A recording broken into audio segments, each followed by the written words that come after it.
Hey y'all, welcome to episode 9 of the Prolific Shift Sunday Sit Down. I am Janae Peters and I'm the founder, CEO, and whatever other creative title you give to something that you've created to let people know that you did it.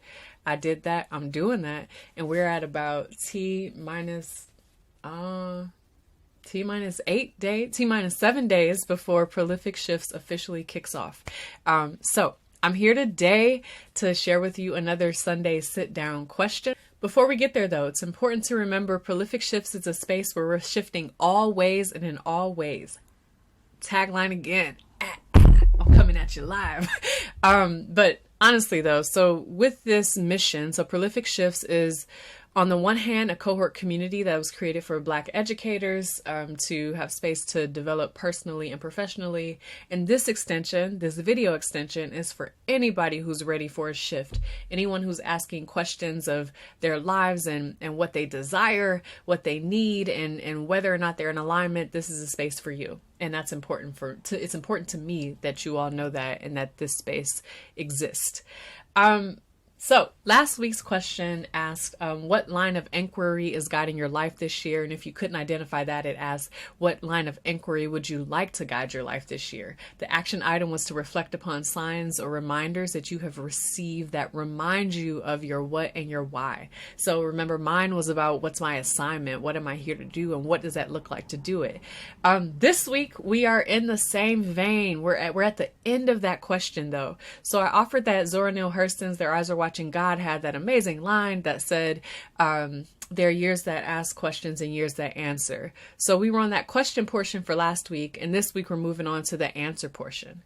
This week's question asks, have you done what you set out to do? And how do you know? That's kind of key there, right? If it's not clear yet, we're focusing on the years that answer, right? So have you done what you set out to do?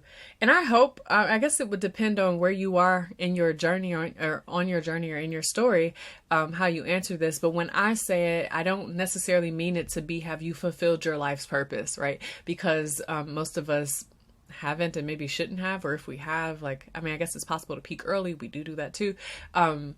But you might be at a stage in your life where it's like, I did that. I did what I came to do, and now I'm moving on to something else. I mean this not necessarily in that grand sense. I mean, even for this year, even for this month, even for this season for you, have you done what you set out to do? And how do you know? When I think about this personally, related to last week's, I call myself engaging a life of service, right? I call myself being in school spaces and educational environments, particularly in the ones in which I exist, so private schools for me right now.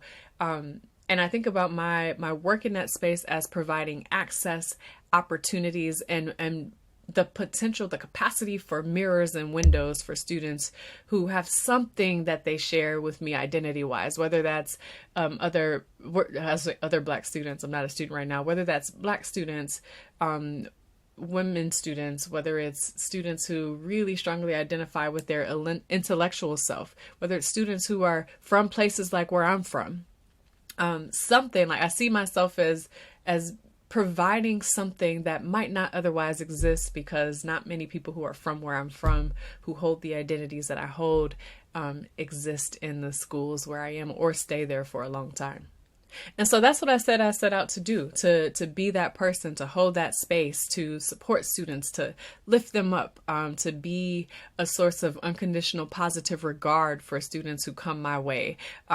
Students when you come to me, you know that you won't be discouraged, but I'll take you seriously. But that doesn't mean that my first move is to discourage you, right? So when I think about whether or not I have done what I set out to do, I think that I didn't challenge myself enough, actually, right?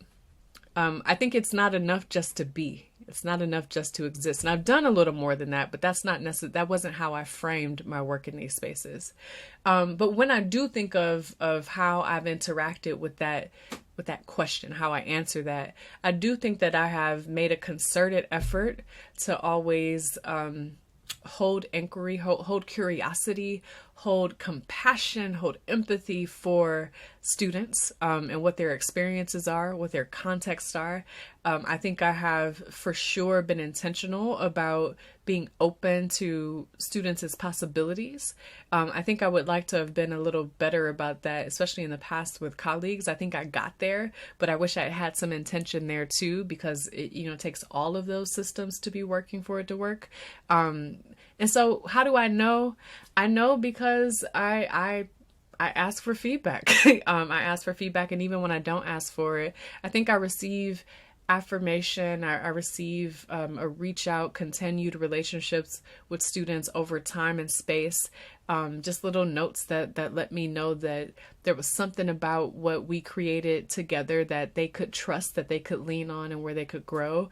And I think that those things that I set out to do, I have largely done. Could I have done them better? For sure. Am I working to do them better? For sure. Always, every year. And that's kind of what I like about teaching, right? That every semester, every new year, every new class, like there are so many opportunities to do it better. And that's actually what makes me a little sad when folks are stagnant, when folks don't want to do or be different in their pedagogy. I don't think that's just for education, right? I think there are people who learn a craft, do a thing, and they just want to be, that's what they want to do. And maybe there's a comfort there. But I think that if we're not reassessing the questions that we're asking, if we're not getting feedback or signs that we're doing what we set out to do, then we are ultimately doing a disservice, right?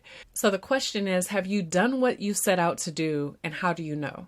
And the action item this week is going to take you in a different direction, right? So this was a reflective one. Have you done what you set out to do, and how do you know? What information do you have that confirms that, or affirms that, I would say? And the action item is to create an intention around what's next for you, and try to have at least one intention that's outward facing. So something that has to do with others, how you treat others, how you serve others, what you do in relationship to or with others, and then have at least one that's inward facing, something that's really about you, what's in you, whether that's a mindset, whether that's a habit, whether that's a way of engaging care and awareness and knowledge of self. Again, have one that's outward facing, one that's inward facing, and try to write that down and put it somewhere that you look often. Don't lose an opportunity to put it somewhere where you get that reminder, right, of what your why is and what you need to do. For example, for me, an intention around what's next for me is very much related to really, really figuring out what rest is. And I'm going to put that in spaces where I sit for a moment, this computer space, this office space, and I'm going to have a reminder on my desktop that says, be sure to rest. Take some rest. It's like just something that encourages me, reminds me, gets my brain in a habit of thinking about rest, so that I'm not doing my opposite, which is the most. But here we are. Again, I hope that y'all take me up on these questions and these action items. And as always, if you want thought partnership, don't hesitate to reach out to me. In the meantime, take good care, and I'll see y'all next week. If you liked anything you heard, please don't hesitate to comment, like, subscribe, or support in any of these ways, and especially through your love and care. Peace, and I'll see y'all again soon.